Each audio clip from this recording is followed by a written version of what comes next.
O Auschwitz.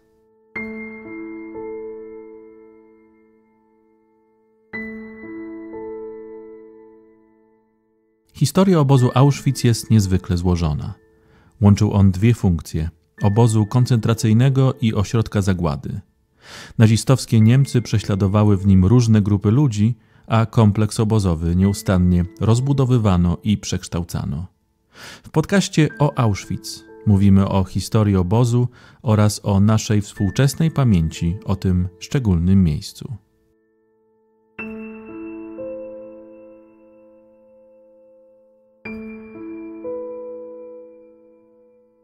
14 czerwca 1940 roku Niemcy skierowali z więzienia w Tarnowie do obozu Auschwitz grupę 728 Polaków. Wśród nich byli żołnierze kampanii wrześniowej, członkowie podziemnych organizacji niepodległościowych, gimnazjaliści i studenci, a także niewielka grupa polskich Żydów. Otrzymali numery od 31 do 758. W podcaście o Auschwitz przedstawiamy fragmenty archiwalnych relacji ocalałych z pierwszego transportu Polaków do Auschwitz. Kazimierza Albina, Jana Barasia-Komskiego, Zbigniewa Będkowskiego, Włodzimierza Borkowskiego, Edwarda Ferenca, Adama Jurkiewicza, Stanisława Malińskiego, Eugeniusza Niedojadło, Wiktora Pasikowskiego, Tadeusza Pietrzykowskiego, Bronisława Wajdy, Alfreda Wilka oraz Stanisława Zyguły. Wśród moich kolegów, rówieśników panowała taka opinia, że wojna nie została zakończona, tylko mamy dalej walczyć z Niemcami. Jako młody chłopak byłem dosyć taki rzutki, dosyć śmiały, agresywny, stąd też zachowanie moje się w okresie okupacji, jak również moich kolegów, na pewno wzbudzało zaniepokojenie wśród obserwujących nas Niemców. Słuchanie radia w tym okresie, które było zabronione, groziło karą śmierci czy więzieniem, czy też było przestępstwo w stosunku do Niemców. Roznoszenie ulotek, czytanie ich, opowiadanie różnych rzeczy, to wszystko po prostu miało miejsce. Przygotowywaliśmy się do przejścia granicy w rejonie Krynicy-Muszyny, przejścia na Węgry i drogą okrężną przedostania się do Francji, która była w stanie wojny z Niemcami i żeby tam walczyć dalej. W domu matka powiedziała, że mnie szukają Niemcy. To ja kontakt z Krakowem i uciekłem na Węgry. W Jurgowie zostałem aresztowany w listopadzie lub w październiku. Zostałem odtransportowany do Zakopanego Palasy. Tam 6 tygodni przebywałem, przesłuchiwano mnie, potem odwieziono mnie do więzienia Nowego Targu. Ja zostałem aresztowany 9 maja 1940 roku w Nowym Targu. Grupa nasza szła zaciągnąć do armii polskiej we Francji. 1 maja w 1940 roku zostałem aresztowany. Słyszę okropny krzyk matki, ale taki przerażający, taki po prostu rozpaczliwy. I zanim ocknąłem się dobrze, to już w drzwiach stał gestapowiec po cywilnemu z pistoletem w ręku i z kartką. Za nim stał policjant z karabinem w hełmie. Sprawdzili personalia, namę, zgadza się i tak dalej, datę urodzenia też. To komit. Zostałem aresztowany w dniu 3 maja 1940 roku wraz z grupą młodych kolegów, uczniów 1., 2. i 3. gimnazjum w Tarnowie.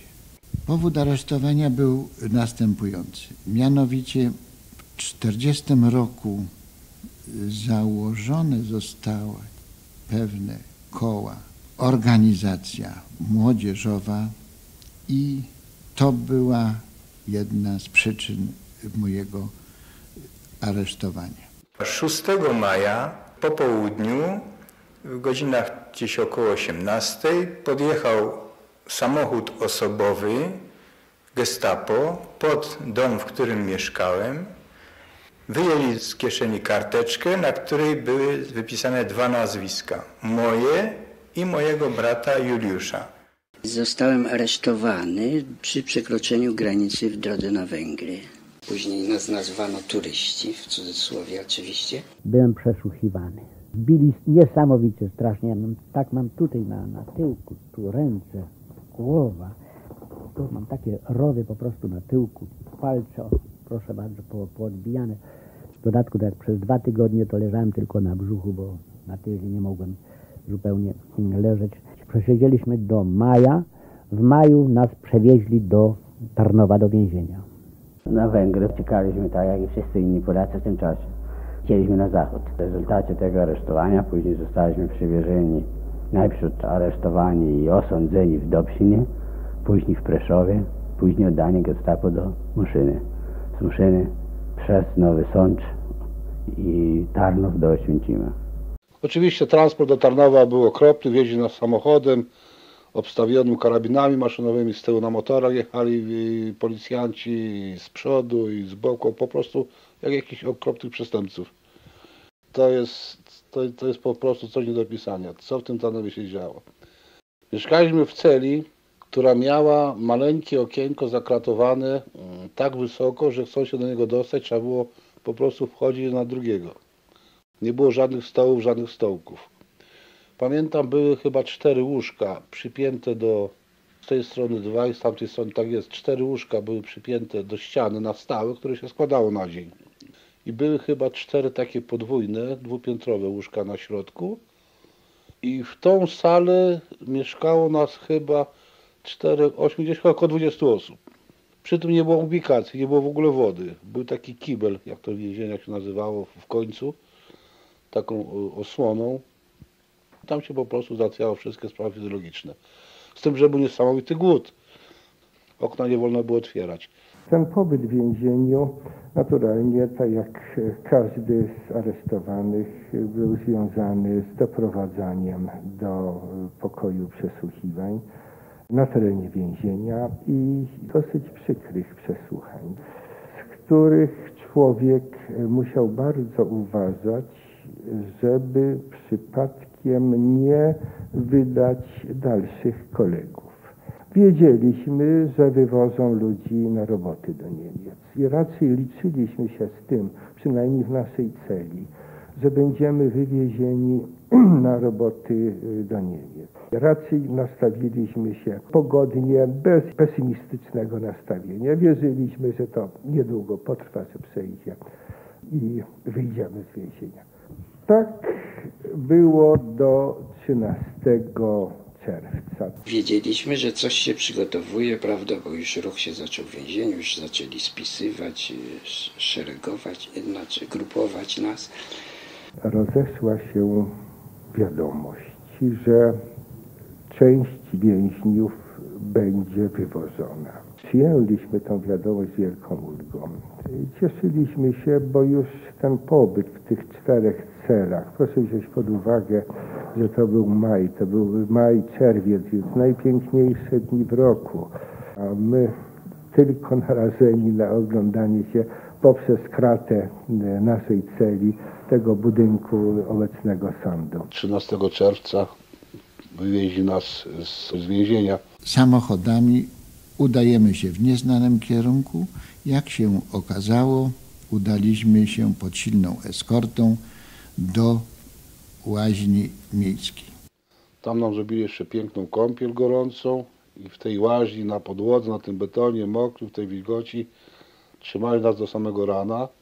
Rano się utworzył pochód po prostu, bo to było 728, to było 700, do tego szło trochę. Przeprowadzili nas przez cały Tarnów. Pod silnym konwojem, piątkami udaliśmy się ulicą Wałową, ulicą Krakowską w stronę Rampy Wschodniej. Na początku jechały wozy z policją i ostrzegali ludność, znaczy w ogóle żądali opuszczenia ulicy, jezdni, chodników. Nie wolno było patrzeć w okna, strzelali do okien, okna miały być pozamykane. Na trasie przemarszu spotkałem moją mamę. No, chciała temu synkowi podać paczuszkę z żywnością. I w momencie, kiedy podchodziła, chcąc podać mi to, jeden z konwojentów odepchnął mamę kolbą. No zawrzało coś we mnie, chciałem rzucić się na niego, no ale uświadomiłem sobie, że to byłoby bezcelowe. No ale trzeba było się po prostu opanować i przetrwać to wszystko. Poprowadzono nas na dworzec w bardzo silnej obstawie. I tam nas załadowali do wagonów, ale jeszcze wagonów osobowych. Tych starych typów otwierane były te wszystkie drzwi. Po 10 do przedziału. W korytarzu się ulokowała cała ta obsada, tam na końcu pociągu karabin maszynowy zamontowany oczywiście i tak dalej. Już ci konwojenci, którzy konwojowali nas, zaczęli się dosyć brutalnie w stosunku do nas odnosić. Więc pamiętam dosyć dobrze, był z nami doktor Nowak się nazywał. On wychylił się z okna. Może nie zrozumiał zakazu w języku niemieckim, że nie wolno się wychylać. W momencie, kiedy jeszcze pociąg stał na rampie kolejowej, za to został pobity.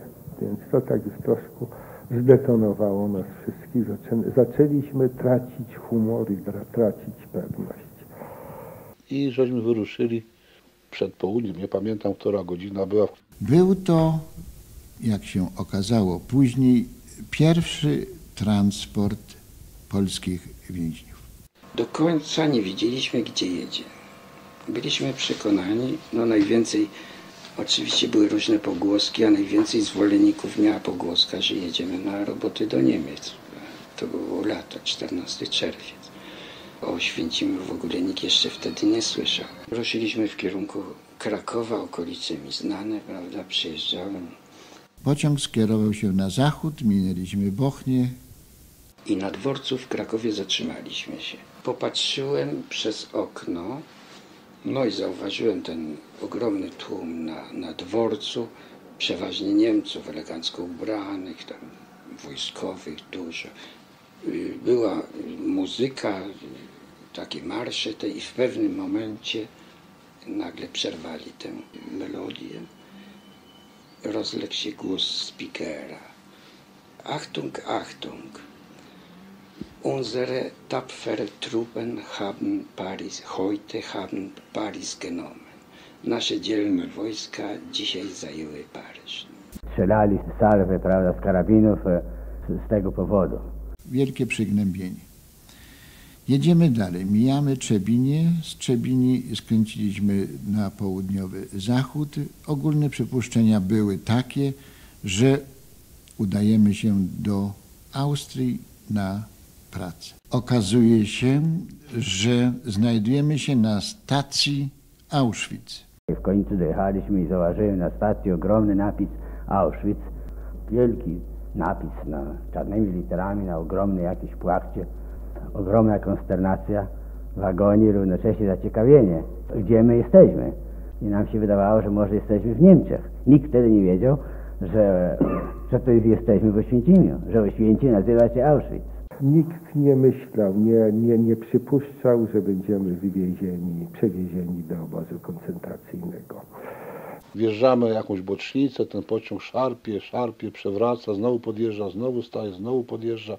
Patrzymy, jesteśmy otoczeni dużą ilością wojska. Podjechaliśmy do dużych budynków. W pobliżu była taka duża rampa. To było ogrodzone drutami, naładowane elektrycznością. Pociąg podjechał pod samą furtkę, to nie była brama, to była furtka taka. No i z przerażeniem zauważyliśmy przed sobą na peronie tam ogromne ilości SS-manów. Wiedzieliśmy, że już nie jedziemy na pewno na roboty, ale nie mieliśmy w dalszym ciągu pojęcia, gdzie jesteśmy. No ale szybko mogliśmy się zorientować, bo nas z wielkim krzykiem, jak to zawsze bywało, i kolbami nas tam wymietli z tych wagonów.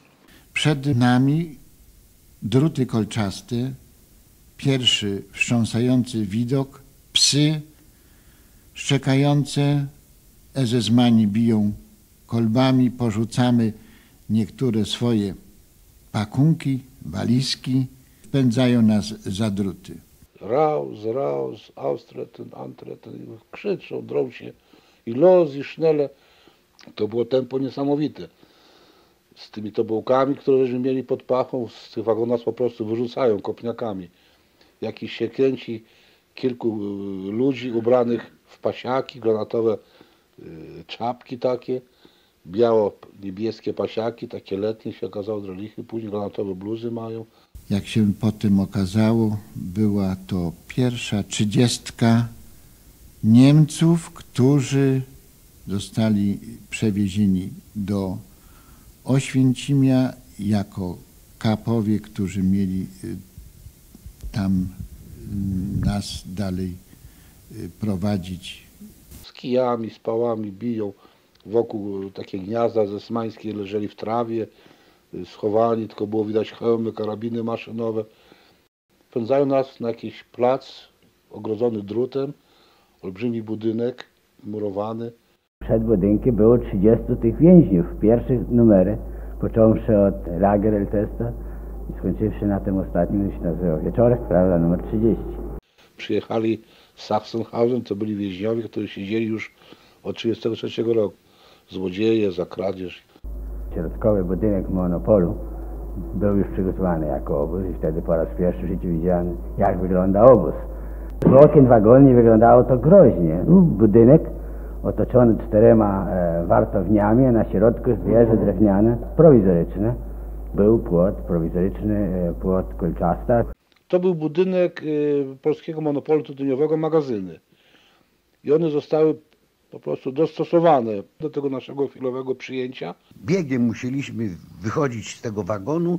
No i jest cały krzyk, bez przerwy krzyki. No, ale coś okropnego, to sobie nie potrafi nikt wyobrazić, jak to działało na człowieka. No. Tam nas ustawiono w czworobok, wezwano dolmetschera, to jest tłumacz, lagerkomendant, nazwisko jego Fritsch. Zebrał całą tą grupę 700 więźniów i po prostu przywitał nas. No, straszny typ człowieka, znaczy w ogóle zewnętrzny. Jak już doszedł ten dolmetscher, a tym dolmetscherem był Baltaziński, to ten lagerkomendant mówił, a ten tłumaczył nam, co on mówi. I słyszę dzisiaj, ihr seid hier zu Vernichtung gekommen. Wyście przyszli tu na wyniszczenie. I tylko jest jedna droga stąd przez komin. To mi utkwiło, do dzisiaj nie zapomnę ich. Ustawili nas do stołów, było chyba 6 stołów. I do każdego stołu wpędzali przecięcie po 100 wychodzi. Z tego to pamiętam, pierwsza partia szła od 31. Podchodziliśmy, gdzie byli ludzie wzięci, co ciekawe, z miasta, którzy spisywali nasze personalia. I jedno, co pamiętam, że człowiek, do którego ja podszedłem, spojrzał na mnie, cywilny, i mówił dobrym i polskim językiem, mówi: masz, synu, szczęście, masz numer mojego pułku, 77 Pułku Piechoty Legionów z Lidy. Dla mnie największe szczęście i do dzisiaj i zawsze pieczętuje się, tak jak herbem, tym swoim numerem 77, który mam teraz na ręku, byłem jeszcze w rewirze, kiedy nas wzięto i wytatuowano. Zostałem oznaczony numerem 118. Dostałem numer 383. Numer mój był 745. Numer obozowy 170. Człowiek nie był człowiekiem, tylko numerem. Tam nie mieli, Niemcy w ogóle nie używali nazwisk, tylko numer i to było wszystko. Nie było żadnych jeszcze możliwości przebrania i tak dalej, mundurów więziennych nie było. Myśmy pozostali w tym, czym przyjechaliśmy. Z tym, że nam zabrano te tobołki, jakie każdy z sobą brał. Jedynie mieliśmy numer napisany z tym fioletowym łówkiem na ręce. To jest to wszystko. Myśmy chodzili jak cywile, oczywiście. Przechodziliśmy tak zwaną kwarantannę. Polegało na przystosowaniu się do życia obozowego. Przez cały niemal dzień odbywały się różnego rodzaju ćwiczenia.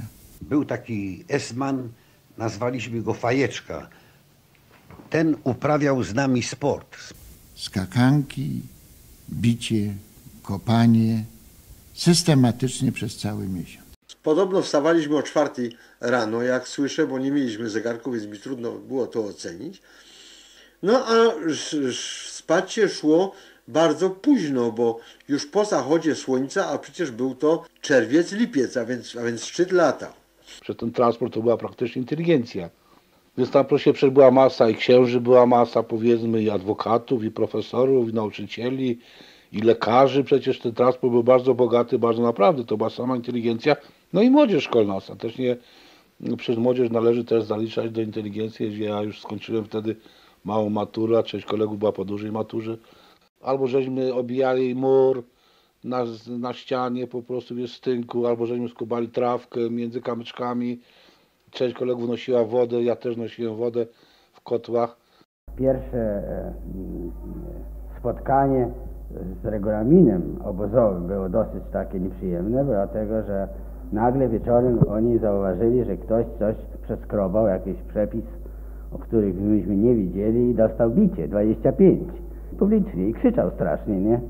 Więc to bodajże był największy mój uraz i prawdopodobnie to był początek myśli o ucieczce.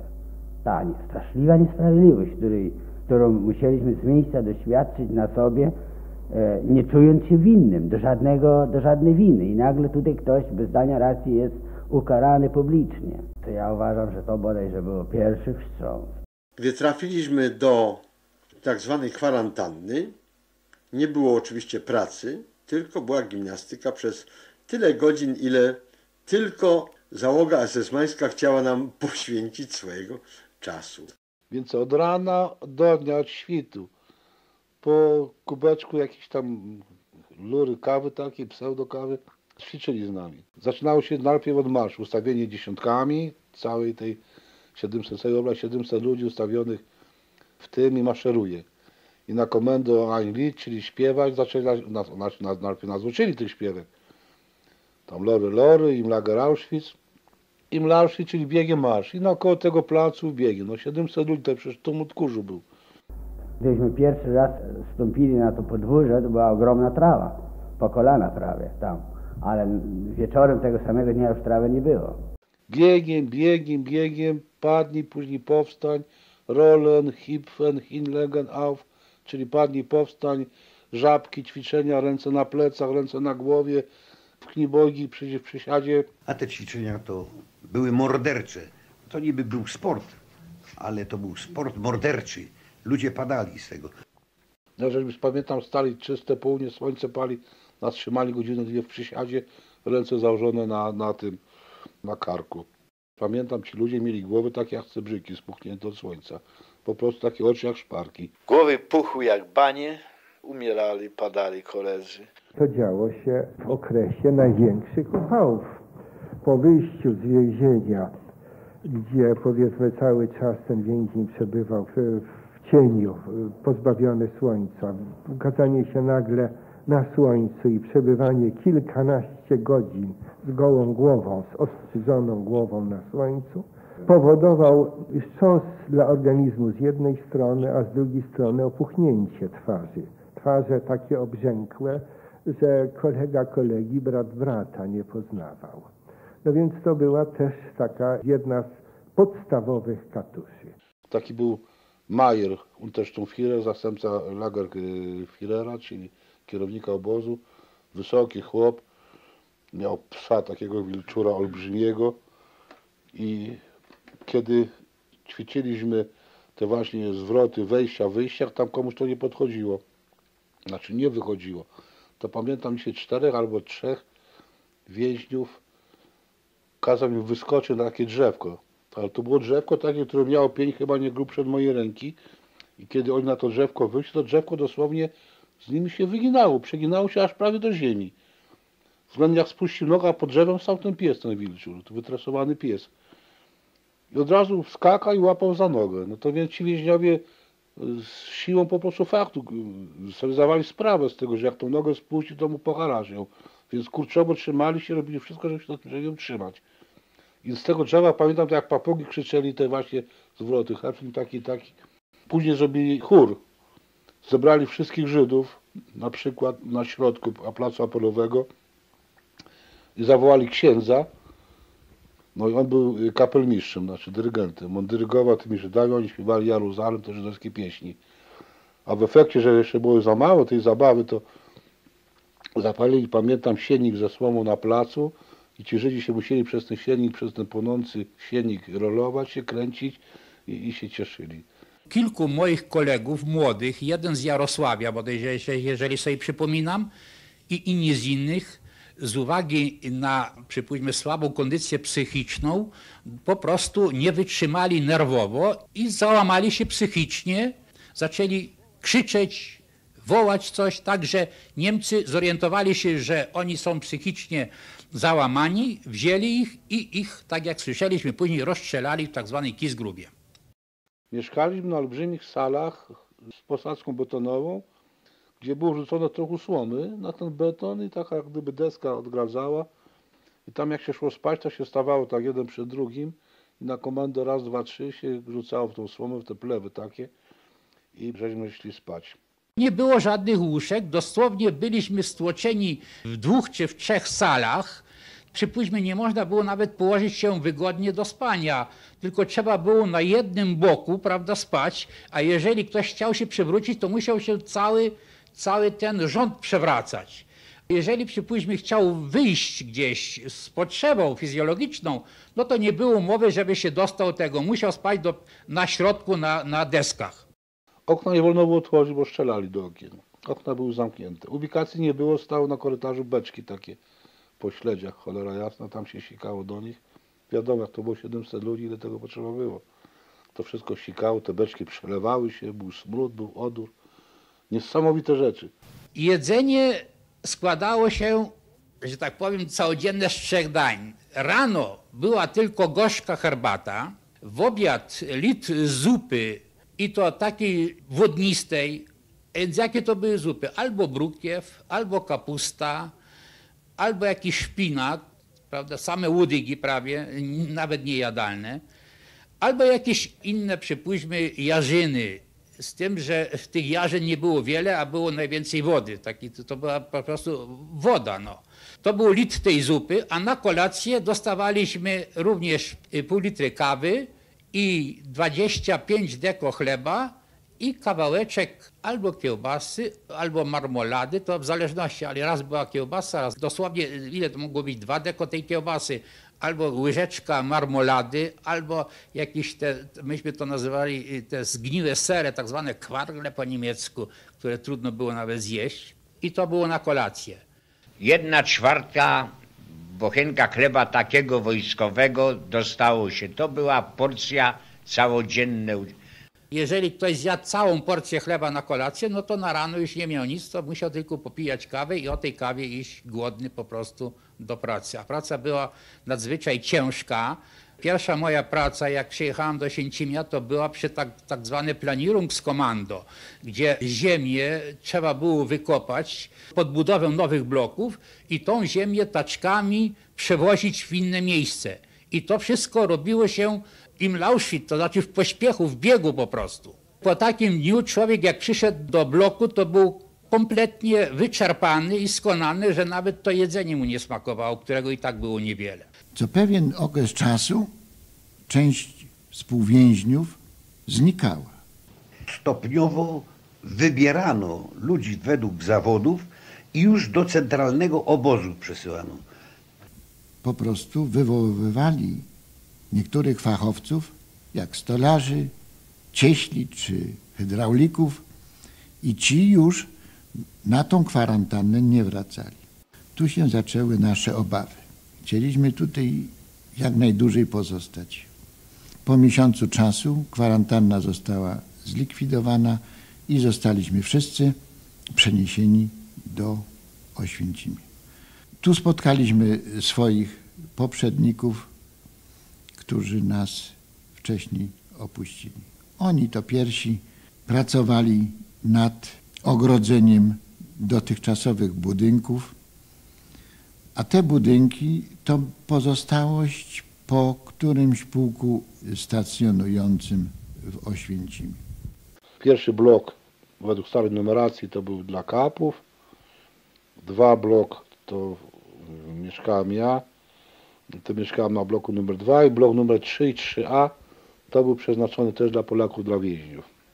Piętrowy to był tylko bodajże jeden blok, jak myśmy. Myśmy jak przyjechali do Oświęcimia, to naturalnie ścięli nam włosy i na tym się zakończyło. Dopiero później jak przechodziliśmy do tych następnych bloków, to wtedy dopiero nas umundurowali w pasiaki, ponieważ ubrania nasze cywilne były zdarte na tych ćwiczeniach, które przeprowadzane były z nami przez prawie okrągły miesiąc. Także dali nam pasiaki. Wszyscy ci Polacy, którzy byli aresztowani przez Gestapo, mieliby czerwone winkle z napisem P, to znaczy pole.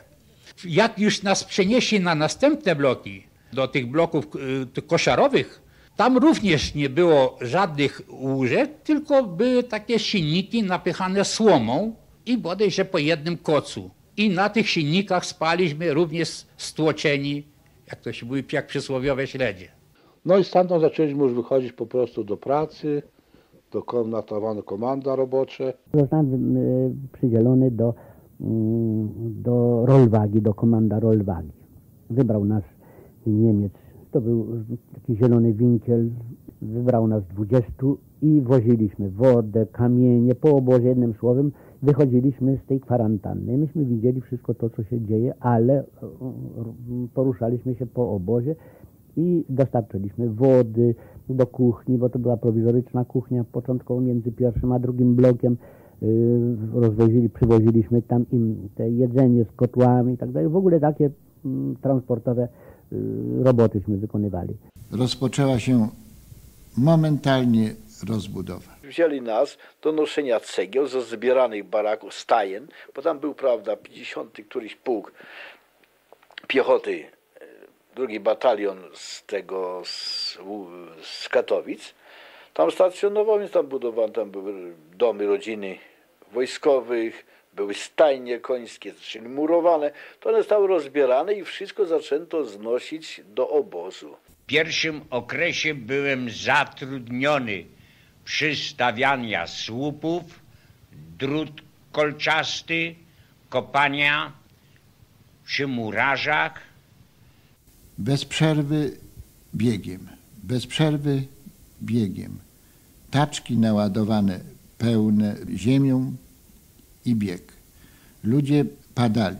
Dużo sprytu trzeba było mieć, ażeby uniknąć ciosów, pałek, bicia, kopania. W czasie pracy byliśmy pilnowani przez posterunki SS. W zależności od ilości więźniów była ilość tych posterunkowych, mniejsza, większa, a oprócz tego byli tak zwani cikapowie, którzy również pilnowali, ażebyśmy robili. Jeżeli ktoś nie robił, to był bity. Każdy, wiadomo, starał się jak najmniej robić, ponieważ był wyczerpany. Ukradkiem, jeżeli widział, że się na niego nie zwraca uwagi, to tam stał, czy też gdzieś mógł sobie usiąść. Niemcy szczególnie pastwili się nad ludźmi słabymi. Uważali nas za przestępców. Odnosili się do nas bardzo brutalnie. Ludzie wychodzili do pracy zdrowi, a wracali na noszach. Szczególnie w takich grupach jak Industricho, Ausbruch-Kommando, szczególnie przy rozbiórkach starych domów, gdzie wyburzało się domy. Tam ci kapowie byli specjalnie dobierani sadyści, więc to byli długoletni więźniowie od 1933 roku jeszcze i ci w ogóle byli sadystami i ci najwięcej również wraz z esmanami mordowali. Nieraz się widziało, że wieczorami wracały grupy z pracy, niosąc trupów na noszach. Praca pod dachem, praca konkretna dawała szansę przetrwania. A nawet jeśli nie było konkretnych prac, to zapędzali ludzi czasami do bezmyślnych zupełnie prac, no choćby powiedzmy przenoszenie kamieni z jednej kupy na drugą i później z powrotem z jednej kupy na drugą. Każdy jeden z tych, którzy pracowali po pracy, wracając do obozu z tak zwanego Bauhofu, czyli z miejsca, gdzie rozładowywano transporty kolejowe z materiałami budowlanymi, każdy, który szedł z pracy do obozu, 5 cegieł musiał przynieść.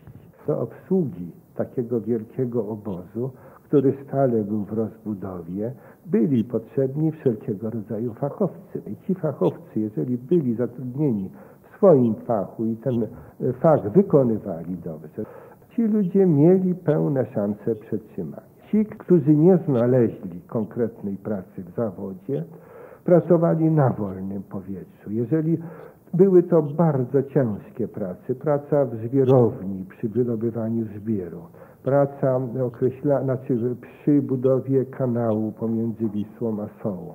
W ciężkich warunkach, gdzie zima, lato, ludzie po pas w bagnie pracowali i w zimnie, i wcale w wilgoci. Byłem wybitny antytalent, jeżeli chodzi o jakiekolwiek zawody. W ogóle nie miałem specjalnych zdolności manualnych, ale w szkole nauczyłem się liternictwa w ramach przedmiotu technika reklamy i trafiło się tak akurat, że wyszukiwali właśnie tych znających liternictwo, po niemiecku Schriftmaler. Więc zgłosiłem się jako taki i dostałem z miejsca pracę polegającym na malowaniu tablic ostrzegawczych przy pomocy sztancy, gotowej sztancy.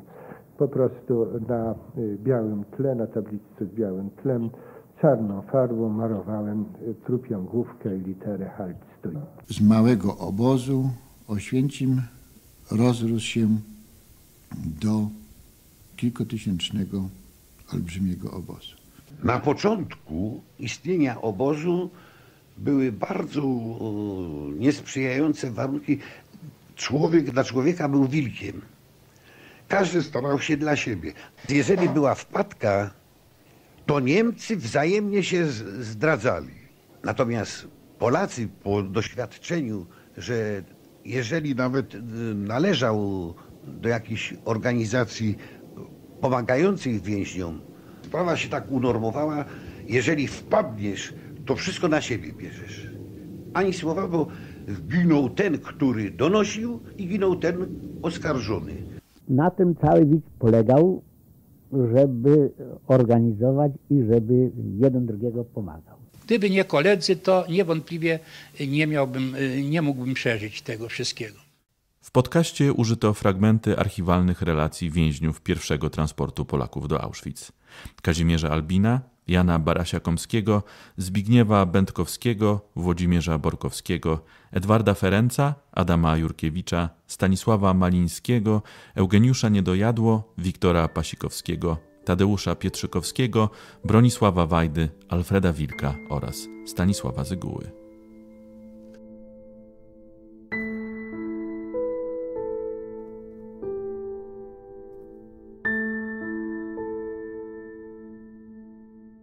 Wszystkie podcasty z cyklu o Auschwitz znaleźć można na stronie auschwitz.org/podcasty.